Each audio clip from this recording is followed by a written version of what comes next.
du XXe siècle, avoir un téléphone était un véritable luxe. Tel n'est plus le cas aujourd'hui. Le téléphone peut même être considéré comme la plus utile des inventions que le monde ait connues jusqu'à nos jours. Mais au-delà du téléphone, il y a aussi le poste téléviseur qui vous permet d'ailleurs de me recevoir chez vous à l'instant. Mais Ultra Love, c'est toujours un plaisir pour moi de vous retrouver.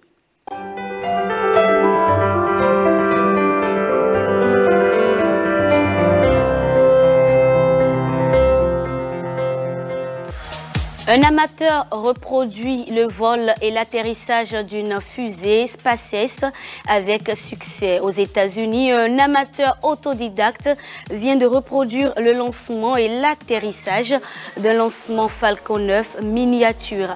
Un apprentissage de 7 ans en partant de rien, ponctué de nombreux échecs. Les premières images de ce tir et de ce retour sur Terre viennent tout juste d'être diffusées sur le compte YouTube de Jobana.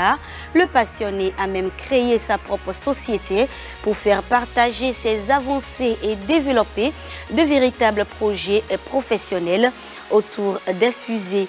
Pour le moment, les lancements de ce passionné sont limités en altitude, mais il aspire à lancer sa fusée dans l'espace suborbital, c'est-à-dire à près de 100 km d'altitude.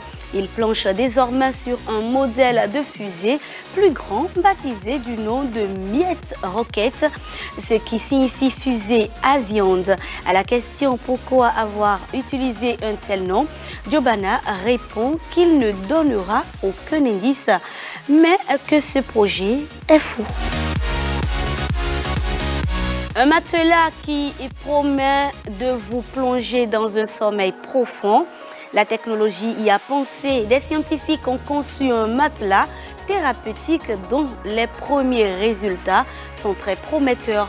Grâce à un système qui régule la température corporelle, les volontaires se sont endormis plus vite et ont mieux dormi. D'ailleurs, la sensation d'être somnolent ou complètement éveillé serait en partie contrôlée par le rythme circadien de la température corporelle.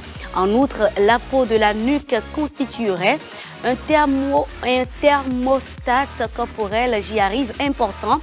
Ils ont donc créé un oreiller chauffant et un matelas qui peut réchauffer et refroidir le corps. Le système vise à réduire la température des parties centrales du corps tout en chauffant la nuque, les pieds et les mains. Cela augmenterait la circulation sanguine, favorisant ainsi la dissipation de la chaleur corporelle.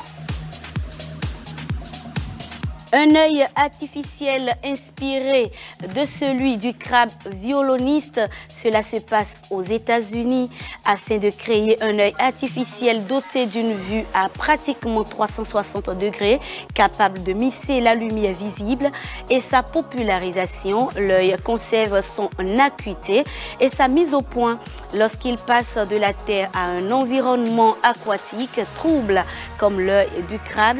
Elle combine un réseau de micro-lentilles plates avec un profil d'indice de réfraction gradué. L'ensemble est parcouru par un réseau de photodiodes flexibles. Avec ce procédé, les rayons lumineux provenant de plusieurs sources convergent toujours au même endroit sur le capteur d'image. En mixant les deux types de vision, cela délivre également une vue en 3D.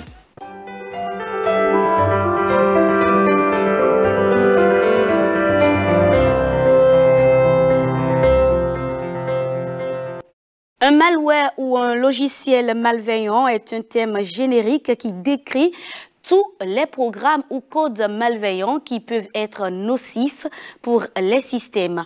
Comment? Quels sont les types de malware qu'on distingue? Comment les détecter et supprimer? Réponse dans cette vidéo. Qu'appelle-t-on logiciel malveillant? Il s'agit de logiciels créés dans le but de nuire.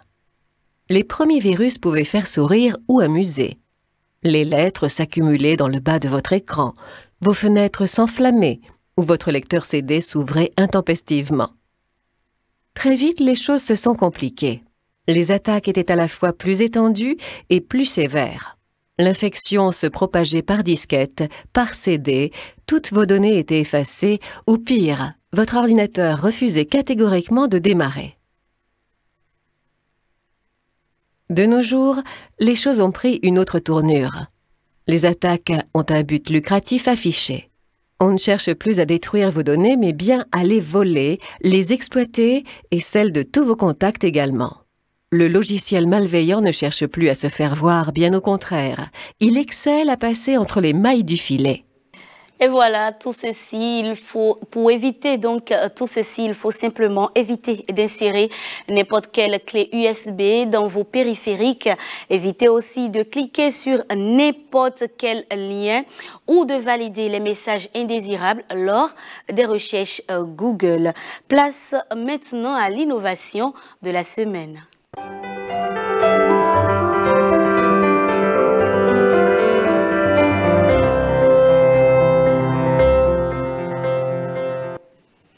Je vous amène à la découverte du réseau social L'Orbichat de la RDC. On y va. L'Orbi, c'est un acronyme. Donc, l'Orbi signifie liaison en ordre des relations par les biais de l'Internet. Et puis, chat est comme un système qui permet à un ou plusieurs personnes de discuter virtuellement sur Internet. Nous savons tous que la base de toute personne, c'est d'abord sa culture. Et si on ne maîtrise rien de sa culture, on risque de perdre même ses origines. Donc, dans le but de promouvoir la culture africaine en général, et particulièrement la culture congolaise, sur l'Orbichat, les utilisateurs ont la possibilité de traduire l'application avec nos différentes langues nationales. Donc, la possibilité de traduire l'application avec le Kikongo, le Chiluba, le Lingala, hormis d'autres langues étrangères intégrées. La deuxième particularité que sur l'Orbichat, les utilisateurs ont la possibilité de retrouver les personnes qui sont proches d'eux, avec une précision vraiment numérique. Donc, j'ai la possibilité de retrouver les personnes qui habitent la même ville que moi. En même temps, l'application me suggère, me donne déjà l'effectif, le nombre total de personnes qui habitent la même ville que moi.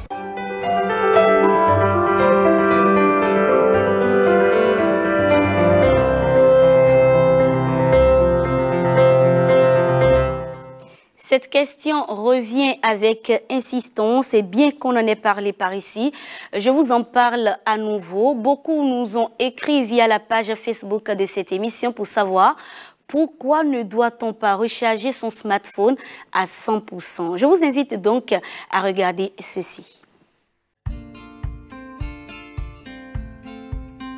Pourquoi ne doit-on pas recharger son smartphone à 100%?